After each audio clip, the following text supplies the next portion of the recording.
nosotros Freddy León Díaz. Él está en Noruega por razones de trabajo y familia, con quien vamos a tener el gusto de conversar acerca de la coyuntura internacional. Freddy, bienvenido, gracias por visitarme.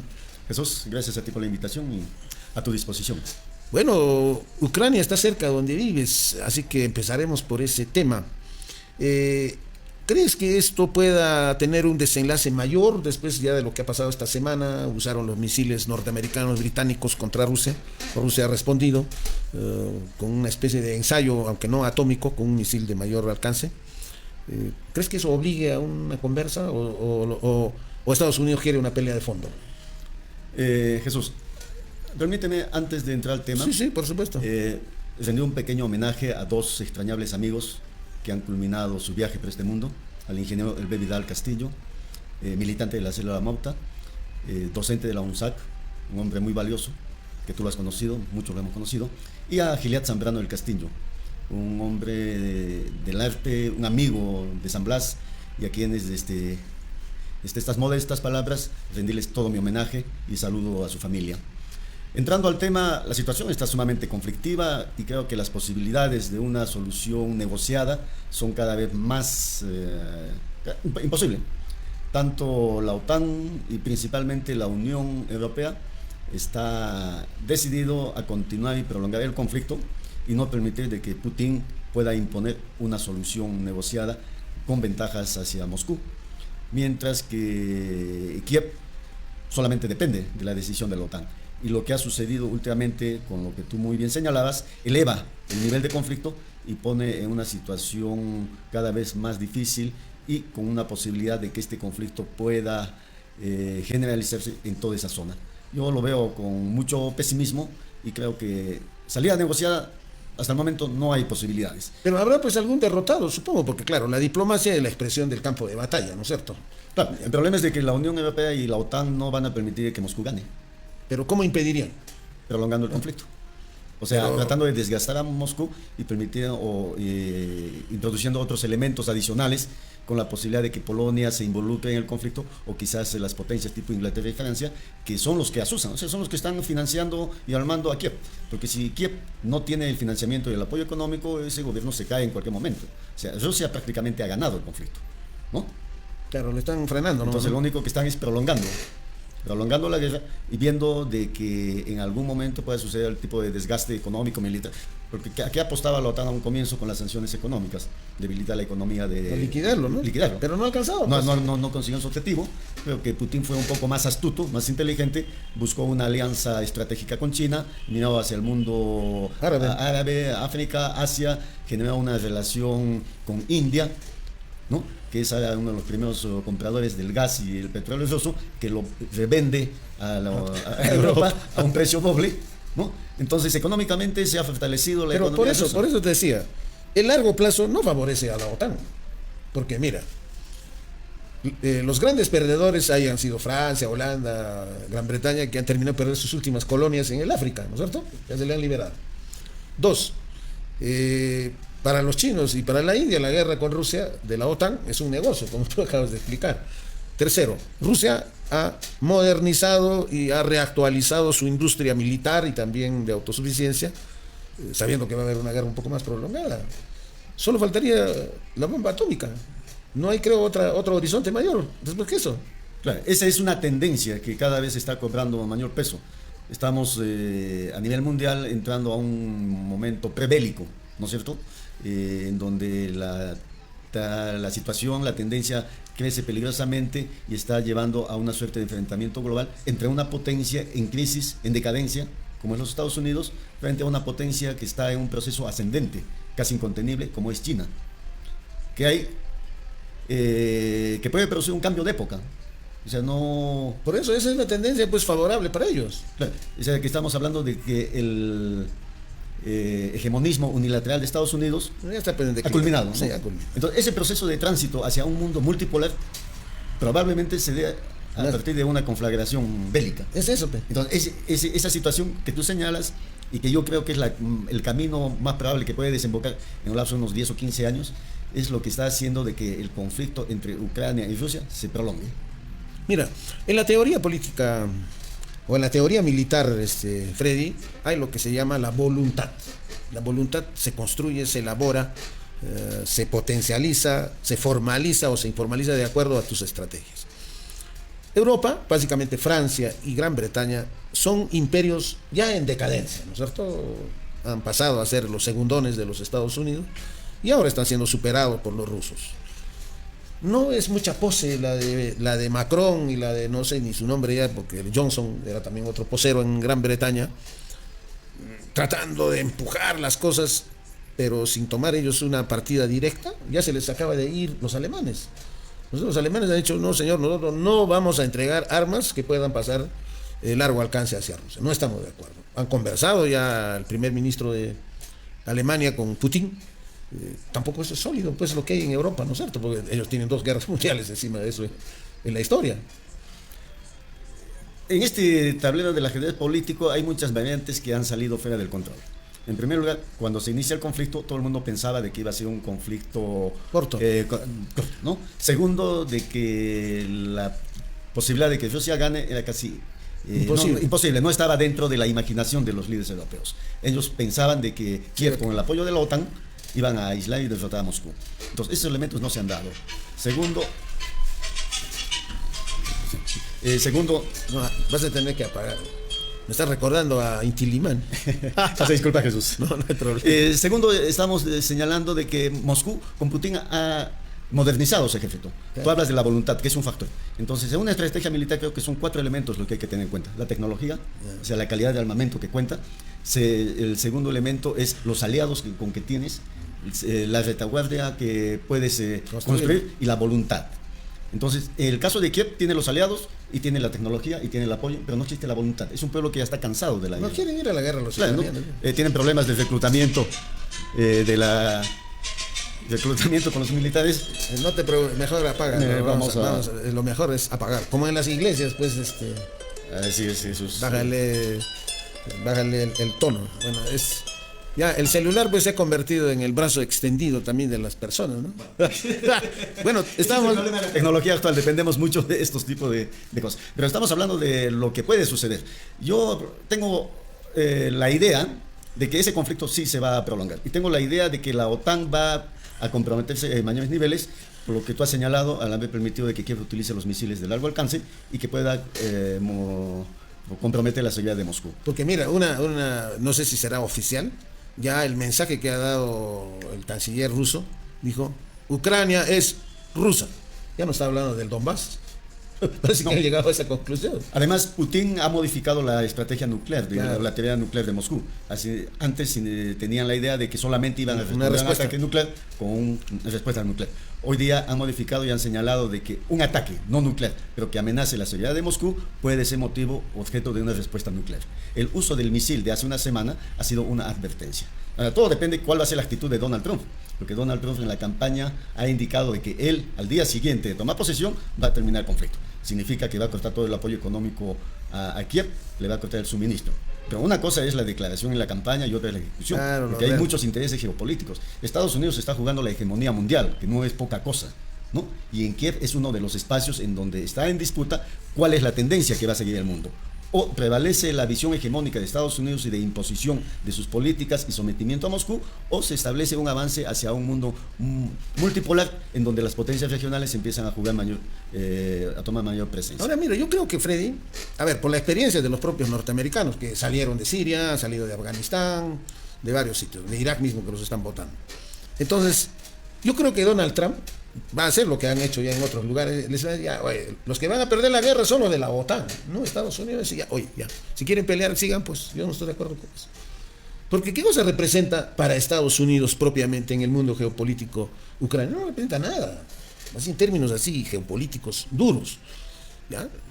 Y psicológica y voluntariosamente también quien sale derrotado es Europa, porque son los que más se han involucrado en ese tema. Y yo creo que si es hábil Donald Trump, como que es también, y la experiencia dice que Estados Unidos cuando no le conviene se retira, pues ¿qué pierden? No pierden nada retirándose de Ucrania. Y entonces esa va a ser una derrota total del aliado OTAN Yo no sé, yo creo que en Europa eso también va a generar lo que tú mismo estás viendo, ya el surgimiento de polos nacionalistas fuertes, electoralmente hablando, que ya no son pro guerra, sino son pro Putin, ¿no? Como el caso de Alemania. Claro, el problema es de que muchos de estos gobiernos han iniciado una campaña anti-Putin, anti-Rusia tan brutal que hoy día se han visto sin una posibilidad de repliegue. Ya no hay, o sea, no hay ya han repliegue. cruzado la línea, ¿no? Al extremo de que no hace mucho la Unión Europea ha aprobado la edición de una cartilla que ha sido distribuida a más de 350 millones, en donde indican a la población qué medidas deben tomar en el caso de que suceda. No hablan propiamente de un conflicto armado, pero hablan, digamos, de una situación de emergencia. De emergencia, ¿no? Segundo, sabe que Suecia y Finlandia se han afiliado, han ingresado como miembros plenos a la OTAN y está habiendo un rearme casi total. La Unión Europea o los países miembros de la Unión Europea están utilizando aproximadamente el 2% de su Producto Bruto en la compra de armamentos. Y los pactos militares siempre han desembocado en guerras, ¿no? Y esto es, o sea, desde todo punto de vista es una situación compleja donde no hay una salida fácil. Hemos llegado a lo que antes señalara, iniciar una guerra es lo más fácil. Terminarla. Lo más complejo, lo más difícil es cómo terminas. Y acá no puede haber dos vencedores. Claro. Pero el problema es de que la OTAN, básicamente la OTAN o la Unión Europea, no van a aceptar de que Moscú salga ganando. Y dudo de que Putin acepte una negociación en donde él salga derrotado. Porque no es solamente la imagen de Putin. Lo que se juega es también la China, supervivencia de Rusia como nación o como potencia mundial. Pero también la alianza del otro lado. Pues. Y la alianza estratégica con China. Porque los chinos, claro, no están involucrados directamente, pero son los financistas de la guerra. Pero además yo creo que el conflicto principal no es el de Rusia con Kiev, sino es el de China y Estados Unidos. O sea, ahí es donde tenemos que dirigir la mirada, porque ese es el desenlace de ese enfrentamiento entre estas dos potencias, una decadente y otra en ascendencia, es lo que va a configurar el nuevo mundo. Pero muchos, Freddy, muchos de los camaradas, compañeros, amigos, la derecha peor, dicen que Lenin ya está en desuso. Pero se está cumpliendo la profecía, la posesión de Lenin respecto de que el imperio, el reparto de mercados del gran imperio siempre son producto de las guerras. Y ya estamos en la tercera guerra, no creo que venga la tercera, ya estamos en pleno proceso de la guerra. Claro, estamos ya en la práctica, ya lo del conflicto entre Ucrania y Rusia es en la práctica una guerra mundial, por todos los actores. Ya está pues OTAN, porque Estados económicamente Unidos. están todos involucrados en el apoyo de la OTAN y la Unión Europea hacia Kiev, su presencia de asesores militares, la utilización de los satélites, que son los que definen los objetivos a atacar por Kiev, y el uso de los misiles. Es un armamento que lo manejan ellos. Claro. La dotación de los aviones modernos, de los MiG F-35, que están siendo ya o ya deben ser entregados a Kiev, son manejados y manipulados por asesores militares de la OTAN. Porque mira, para manejar un F-35 necesitas 15.000 horas de vuelo. Mínimamente. Ningún piloto ucraniano está en condiciones. Entonces, ¿quién va a pilotar? Los mercenarios pues, de la OTAN, ¿no? No les queda otra cosa. Pero bueno, también tienen el síndrome de la derrota, pues a cada rato, a Francia, a Macron cada vez que se pone dice, ya, güey, Napoleón ha sido derrotado, ¿qué te pasa, no? Lo que hay falta es que surja algún gobierno o en Alemania o en Francia que tenga la que rompa suficiente, eso, ¿no? Claro, que rompa esa tendencia y tenga la suficiente, quizás llamémosle valentía o visión de buscar una salida negociada, porque hasta ahora los intermediarios no han tenido peso. India ha tratado de jugar ese papel, no lo Brasil ha intentado, el Papa ha hecho algunos llamamientos muy vagos, pero no hay nadie que esté comprometido en buscar una salida negociada que sería lo más adecuado, lo más inteligente, porque la guerra genera pues una destrucción de vidas, de familias, destrucción de la economía, del medio ambiente. Entonces no es fácil, ¿no? No es fácil desde todo punto de vista, pero ojalá en algún momento se pueda dar esa posibilidad, o caso contrario este conflicto va a generalizar e involucrar va a desaparecer, creo, actores. Ucrania, porque esa es una posibilidad. Polonia tiene intereses en agarrarse un pedazo, Hungría, claro, no es una posibilidad. Alemania también ha reivindicado, entonces esa es otra posibilidad que se está especulando, ¿no?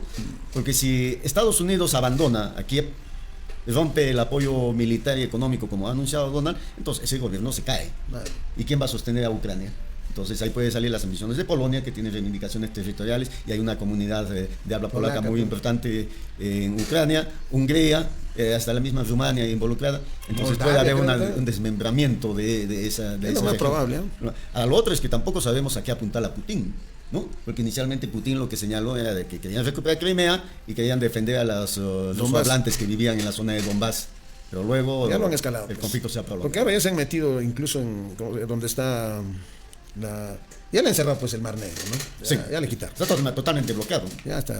Ahora, Yendo a América Latina desde Noruega, Freddy, ¿cómo estás viendo esto?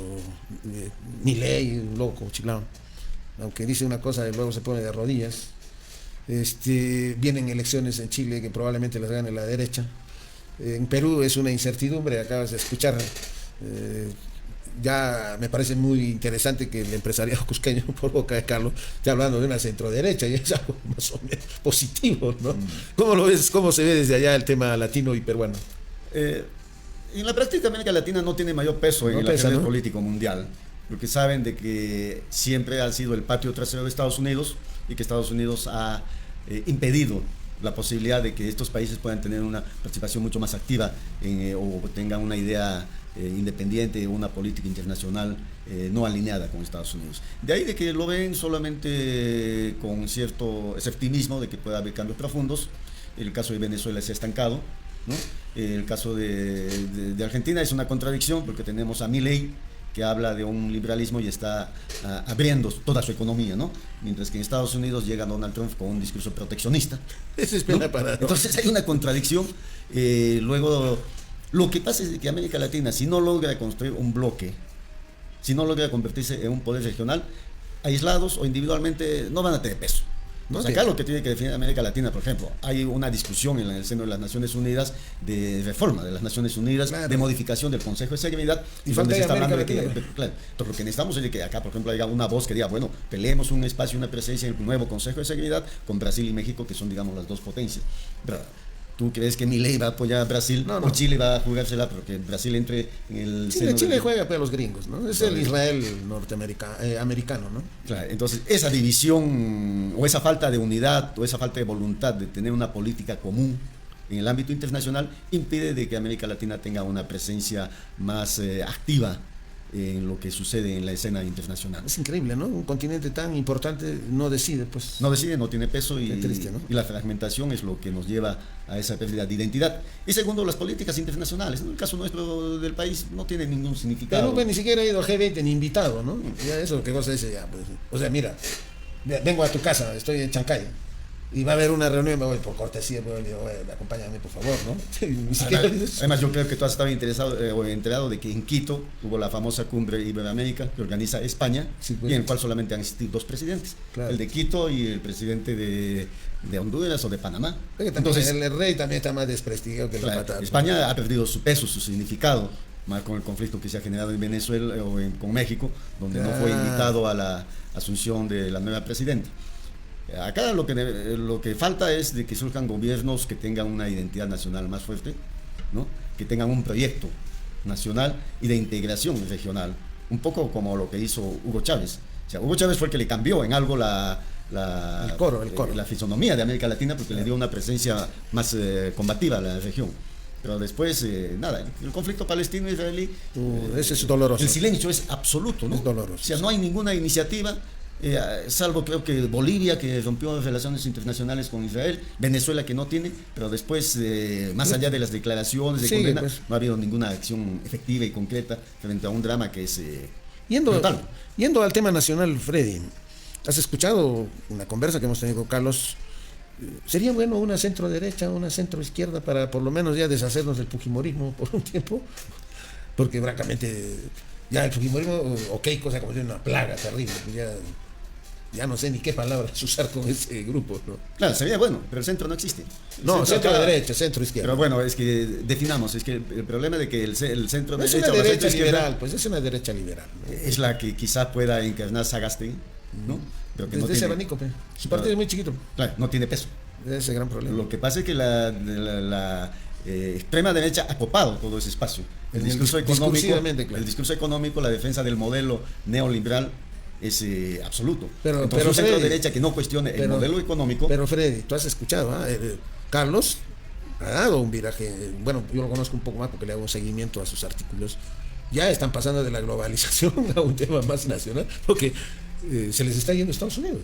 Claro, sería bueno de que ellos, por ejemplo, se organicen y nos digan qué tipo de país proponen, cuál es su política cultural o su política económica, cuáles son su propuesta de desarrollo sostenido, ¿no? Cómo se va a combatir el tema de medioambiental, el problema de la criminalización. Pero Freddy, tú sabes que esos programas no entra pues en las elecciones. Me gustaría a mí también que eso ocurriera, pero más los proyectos hasta casi se han personalizado, ¿no? Eso es lo que existe, lamentablemente, porque partidos no funcionan, pues mira, los viejos partidos comunistas, el APRA, casi se han extinguido, su funcionamiento es mínimo, ¿no es cierto? El PPC que está tratándose de reorganizar. El resto son clubes electorales. Entonces, ¿qué programa le vas a pedir a Acuña? ¿Qué programa electoral le vas a pedir a Somos Perú? Es una amalgama de oportunistas y de sinvergüenzas. Eso es cierto. Por ejemplo, cuando yo venía acá, tomé el taxi y conversaba con el señor el taxista y él me señalaba, señor, este país está totalmente jodido. Llegue quien llegue, gane quien gane, no va a cambiar nada. Así te digo. Y eso no es una voz aislada. Creo que la gente ha perdido credibilidad. Totalmente. O sea, ya no hay la confianza en la palabra del político. Porque todos creen que uno que entra a la política es mentiroso, ladrón, ¿no? corrupto. Y llega con otras intencionalidades. Entonces, ¿cómo se cambia eso? Creo que desde la sociedad civil tiene que darse un esfuerzo fabuloso para que se puedan reconstruir los proyectos Pero políticos. la sociedad civil también está pues desarmado, Freddy, ¿no? Pero hay que obligar a la intelectualidad, al movimiento social, a que piense en el destino del país, ¿no? Porque las políticas les afectan directamente. El problema de que no tengas una buena escuela, una buena salud, una buena vivienda, es producto de las malas políticas del Estado. Entonces, si la gente no se compromete en política, no asume una actitud de definición, entonces el país no cambia y lo único que vamos a hacer es seguir quejándonos. Y esto... o sea, nos destruye como nación. Dime, ¿y en Europa es casi parecido a la crisis? Así, la incredulidad, la pérdida de confianza en los partidos, en los políticos, ¿o todavía existe algo? No, yo creo que es una crisis general, hay una crisis mundial, de ideas. ¿no? Mundial, la crisis política es una crisis de ideas, porque no hay alternativas. Claro. O sea, lo que dijo Thatcher se está todavía manteniendo. Frente al liberalismo no hay alternativa. Entonces, lo que falta es un esfuerzo más sostenido. Tal vez como hizo Pablo Iglesias en su momento en España y que lamentablemente quedó trunco, ¿no? Pero ese fenómeno, ¿no? Por ejemplo, se ha repetido en Francia con Melechón. Melechón, ¿no? Y pero él, por ejemplo, tiene un discurso nuevo, claro, distinto. Sí. Entonces tiene posibilidades de disputar la presidencia. Han ganado las elecciones legislativas al Parlamento, pero una alianza entre Macron y la extrema derecha ha impedido de que ellos formen gobierno. Entonces hay posibilidades, se está gestando. Algo tiene que salir de esta crisis total que vive el mundo. Pero por eso cuando conversamos, ese es mi optimismo, claro. Soy optimista en medio de tremenda incertidumbre y hasta de crisis. No puedes perder pues del optimismo, Freddy. Claro, no es que tampoco uno sea pesimista en extremo. O sea, yo soy pesimista en el sentido de que cuando veo cuál es la tendencia de la humanidad en este momento de enfrentamiento entre las dos potencias. Porque eso es lo que estamos viendo. O sea, hay un momento prebélico, hay una guerra económica. Claro. Donald Trump va a imponer mayores sanciones a China. China va a tratar de defender su economía, ampliar sus mercados. China le está ganando la pelea en este continente. México se ha convertido en principal socio comercial de China. En Brasil, el mismo Milei se ha visto obligado a negociar con los comunistas. Acá hemos visto al fujimorismo rindiendo pleitesía al dirigente chino, al Partido Comunista. Entonces, el Porky dándole la medalla de la ciudad. Entonces, hay un pragmatismo absoluto. Entonces, el optimismo tiene que ser en cuanto a las ideas, ¿no es cierto? La claridad de cuál es una alternativa de propuesta de salida a la crisis. El pesimismo viene porque las dos potencias, Estados Unidos no va a renunciar a su hegemonía mundial. No, nadie renuncia, pues. Lo tienes que derrotar. No hay otra salida. Y la ascendencia de China como potencia emergente es imparable. O sea, acá en un lapso de 20, 25 años, la economía china se va a convertir en la primera economía mundial. Y desplazar a Estados Unidos no va a ser, pues, no es un juego de ángeles, ¿no? No va a ser fácil. Bueno. Que pierda la hegemonía del dólar, que la industria, por ejemplo, el desarrollo de la inteligencia artificial sea también impulsada por los chinos. Entonces, hay cosas que están en juego y que hacen que pensemos en una probabilidad de una eventualidad de que este mundo avanza hacia un enfrentamiento global entre China y Estados Unidos. Y en el caso del país, construir la alternativa, o sea, entrar al proceso de discusión programática. ¿Qué país es el que deseamos y cómo podemos conseguirlo? ¿Cuáles son las políticas económicas a implementar? ¿Cuál es la alternativa frente al modelo neoliberal?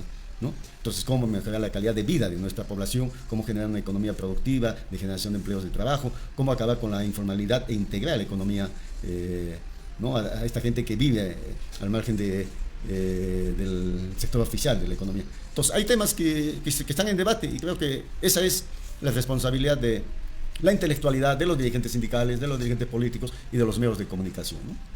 Bueno, Freddy, siempre es un gusto de conversar contigo. Bueno, con Freddy hemos conversado siempre por WhatsApp o cuando te hacíamos las entrevistas, ¿no? Por Zoom. pero ahora estás vivito y coleando. ¿Cuántos días más vas a estar por acá, Freddy? Bueno, yo me quedo una semana más. Vine básicamente a ver a mi familia, Claro. a mi papá.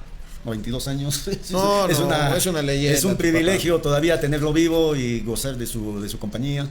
Y bueno, pero de todos modos creo que de un modo u otro estamos vinculados con la situación del país. Creo que en esta época de globalidad, de la revolución de las comunicaciones. ¿Y todos qué los cosa es lo que más acontecimientos- extrañas en Noruega? El cielo cusqueño. Así lo que yo... Así lo que yo creo que el color del cielo cusqueño es lo que más El celestito, ¿no? lo que más extraña, ese celeste casi azul, aunque bueno, soy Añoras, hincha del ¿no? Cienciano. Añoras, ¿no? No, de todos modos se siente, entonces, la familia, los amigos, Ya has ido al estadio, ¿no? O todavía no, aunque no hay partidos. no, pero bueno, cada vez que vengo y cada vez que juega el Cienciano, el Garcilaso, el Cusco, ahí estoy como buen, Ya, mira, como buen cusqueño. mira, tres equipazos, ¿no? Tres, Increíble. es increíble. Ojalá es que puedan seguir teniendo una Que queden, pues, en la que no bajen, pues, es el único. claro, que disputen El campeonato es medio el campeonato. complicado.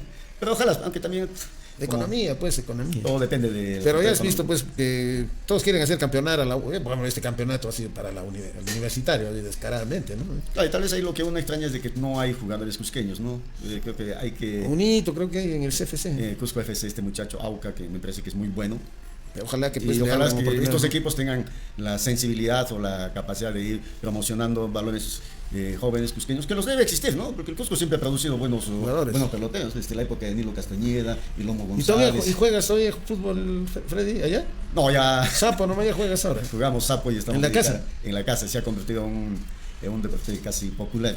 Entonces, sí, allá la comunidad peruana es pequeña y cuando celebramos el 28 de julio siempre suele haber el campeonato de sapo que se ha institucionalizado, además de los bailes y la música y la comida. Entonces Bueno, creo que, habrá uno de esos días te vamos a caer, pues, Freddy, de casualidad. bueno, bienvenido Claro. y gracias por la invitación, Jesús. Siempre es un placer conversar contigo.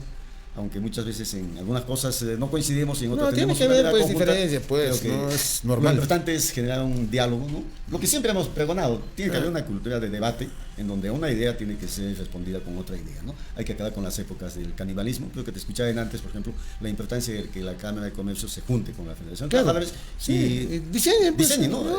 El Cusco necesita un programa de desarrollo para unos 25, 30 años. O sea, no tenemos... No hay otra. No hay otra alternativa, Freddy. Claro, porque la ciudad está entrando en un proceso de Mira, cómo es, caotización tú lo total, ves. absoluto, ¿no? Una pena. Bueno, Freddy, un gusto de tenerte. Estaremos todavía antes que te vayas. Tomaremos siempre nuestra cusqueñita de despedida. Amigos.